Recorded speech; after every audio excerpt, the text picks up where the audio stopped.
I love Vlogmas. I think it's so cool to see creators step it up for 30 days and give you daily peeks into their life. But so many creators, especially in the Twitch space, know very little about making vlogs that are engaging enough for people to actually watch. So let's figure this out. What's up guys, it's Ashley Christ and welcome back to my channel where I teach you to pursue your dreams and learn to stream. So when it comes to Vlogmas, I feel like a lot of people think that the reason professional creators do Vlogmas is to grow their channel. Professional YouTubers use Vlogmas as a way to teach them how to put YouTube into their daily schedule so that they are always working on their YouTube channel. Now a little disclaimer here, this is my first December as like a YouTuber. I don't even really consider myself a YouTuber, but the main reason that I chose not to participate in Vlogmas this year is because it wouldn't really make sense for my channel. I'm creating videos to help you guys learn to get better at streaming, and I do a little vlogs now and then to kind of like connect with you a little bit more, but Vlogmas just would not make sense for my channel, and it doesn't make sense for everyone. However, it does make sense for Twitch streamers. So here are the 6 things, I messed up the number for a second. Here are the 6 things that I would do if I were participating in Vlogmas. So step number 1 is to define your audience. You guys hear me talk about this a lot in a lot of different videos and on the podcast, but defining your audience is super important. And if you haven't watched my Find Your Why video, I'll make sure to link that like up here because that one definitely helps you nail down who your audience should be. But especially for your Vlogmas, you want to define this audience. And I can kind of do that for you right now. It's the people who watch you on Twitch. Long story short, you need to define your audience because you're just not going to appeal to no one. Nobody does. And in any online content that you're trying to create, you really want to figure out who you specifically appeal to. And once you can figure that out and really hone in on making sure that you're creating stuff that appeals to those kind of people, that is going to make you stand out a lot more.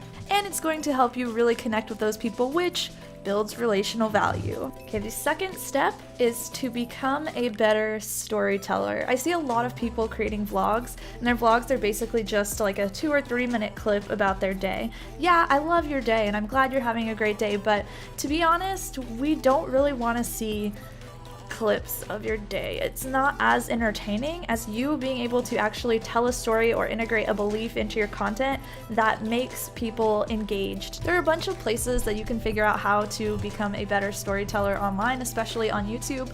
But for now, let's do like a storytelling 101 here. Every story has 3 things: an introduction, a build to a climax, and then the result. And there are many different levels of storytelling that each contain this build to a climax and result. Whenever it comes to vlogs, first you've got your overall general story of who you are, where you came from, what you're going to do, and then the results of all of that. But then you have the entire month of December. So what is the story that you are building to, and then what is going to be that result? For a lot of people, it's Christmas. And then you've got your daily story, which actually leads me into step 3, being intentional about the story that you are telling in that vlog. Just filming parts of your day isn't going to connect with your audience nearly as much as some small story that you put into your day. And it's kind of hard to like find a story in every single day. That's why Vlogmas is actually very hard. It is very challenging to not only fit YouTube into your schedule daily, but also to make a story out of every day, because let's be honest, nobody's life is really that interesting. And this is where your own creativity and beliefs and everything come into play. Like, what can you create from that day into a small story? How can you teach people more about yourself and more about your beliefs, which is actually step number 4. Rule number 4? What am I calling these again? I don't remember. Number 4 is to integrate your beliefs as much as you can. And I know this can be really scary because it does take being vulnerable. And some people can spend years online and not feel comfortable opening up. But being able to open up and explain your beliefs and your life and your creation story and all of that to people is what makes them see you as authentic and engaging and human. And that is what they connect with. I see a lot of people saying that their lives just aren't interesting enough to vlog.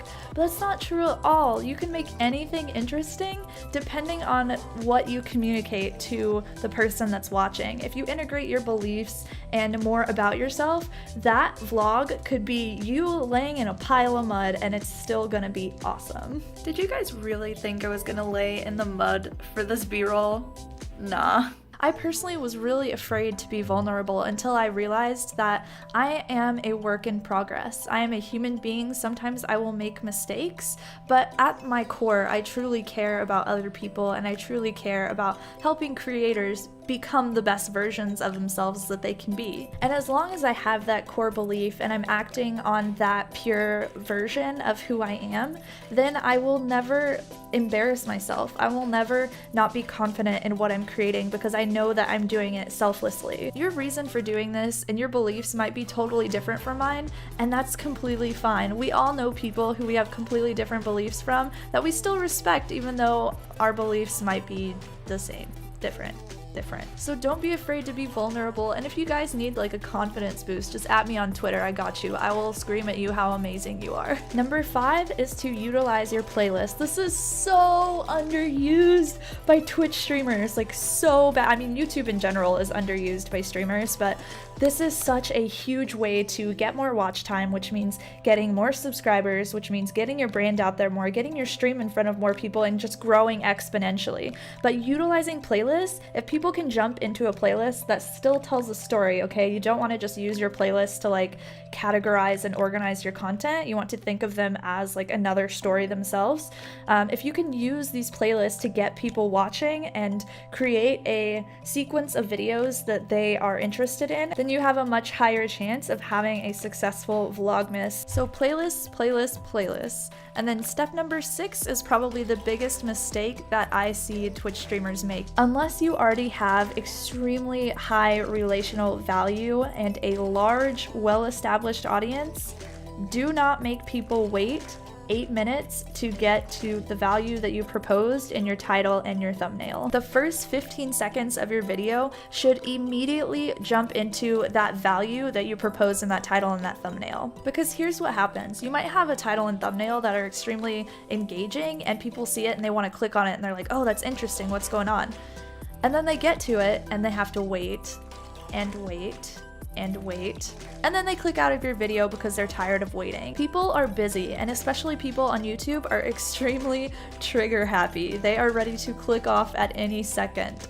So if you are not keeping them engaged as much as you possibly can by delivering the value that you proposed, they will immediately leave your video and your watch time will tank. And I realize this is kind of a lot whenever it comes to Vlogmas. Like, it should be as easy as just filming a part of your day and throwing it up on YouTube. And to be honest, that's better than not doing anything. And really, you can make Vlogmas as complicated or as easy as you want to, but the more that you put into it, the more you will get out of it. And as I said, I truly believe that YouTube is so underutilized as a platform by Twitch streamers that if you can learn even just 2 of these things to make your videos better, I definitely recommend it. Just like with streaming on Twitch, if you're going to be creating YouTube content, you need to learn things. There's so much to know about creating stuff online, and a lot of people that aren't growing aren't trying to learn, and they will probably forever not grow because they just don't know what they're doing. So if you guys want to learn more, I do have a podcast. It's called the Stream Coach Podcast. It's on Anchor, Stitcher, iTunes, and Google Play. None of the stuff that's on that podcast is on my YouTube channel too, so it's all new content. So if you're interested in learning more, I definitely recommend heading over there. Comment your channel link down below and let me see your Vlogmas videos. I would love to check them out. And if you're new here, slap me on the face right below this video for videos every Tuesday, Thursday, and Sunday at 4 p.m. Central for more information how you can pursue your dreams and learn to stream. I'll see you guys in the next video. Bye!